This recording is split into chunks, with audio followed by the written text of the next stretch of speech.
Texas Congresswoman Sheila Jackson Lee is now demanding psychological evaluations for every gun owner.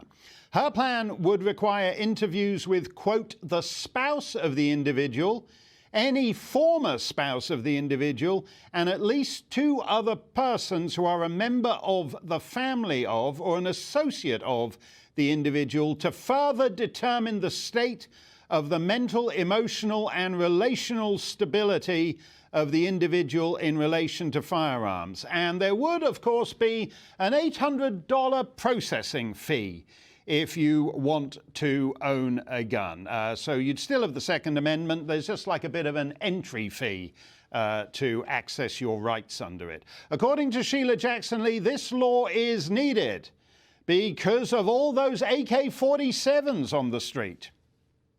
Simple legislation that could be passed. I think it is crucial in America that we do so because the violence has many roots: housing, health care, poverty, but certainly it has the tool, and that is guns. That is automatic weapons like AK-47s and others more sophisticated. The last time I took notice of Sheila Jackson Lee, she was complaining that hurricanes had too many white names like Hurricane Nigel, and we needed to have more black names for hurricanes like Hurricane Latifah. So maybe actually she's the one who should be undergoing the psychological evaluation. Colion Noir is a gun rights advocate, and he joins us to assess this proposal. What do you make of this, Colion? Honestly, I think the proposal is disgusting because what it essentially does is it takes a constitutional right and turns it into a privilege.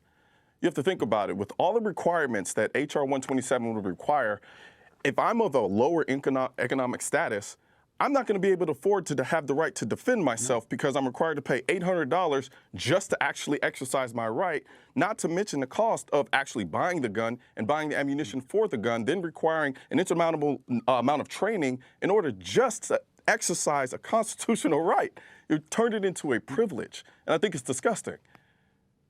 Yeah, and this idea that you've got to have 4 people who have to testify about your mental state. Can you imagine the size of the bureaucracy that would be required to do that? I mean, she thinks she's figured out an end run around the Second Amendment, though, and around the Second Amendment, and she's pretty confident that her party will go along with it. Well, to be honest with you, can you blame her? At this point, they control the Senate, they control the House, and they have the executive with Joe Biden in office. So she's emboldened, and most of the other politicians who are anti-gun are also emboldened. That's why she would try to pass this disgusting piece of legislation now and hasn't tried to do it before. Because in her mind, the way she sees it, we control the U.S. at this point. So if I can put as much of this as I can into this particular bill, I'm more than likely going to be able to get it passed. And if anything, this should tell all the people in this country and demonstrate that this was never about trying to pass common sense measures. This was always about trying to restrict your right as much as possible. Because when they do have the power, look at the things that they're trying to pass. Somebody who's doing something in good faith doesn't try to pass something like this.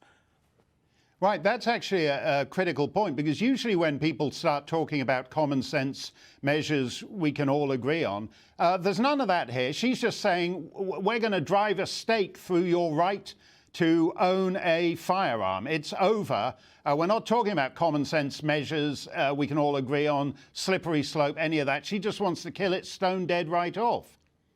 And then on top of that, we're going to try to fleece you for as much money as possible by trying to make it as expensive as possible to exercise a constitutional right. Could you imagine them trying to do that with some reason when it comes to the Second Amendment?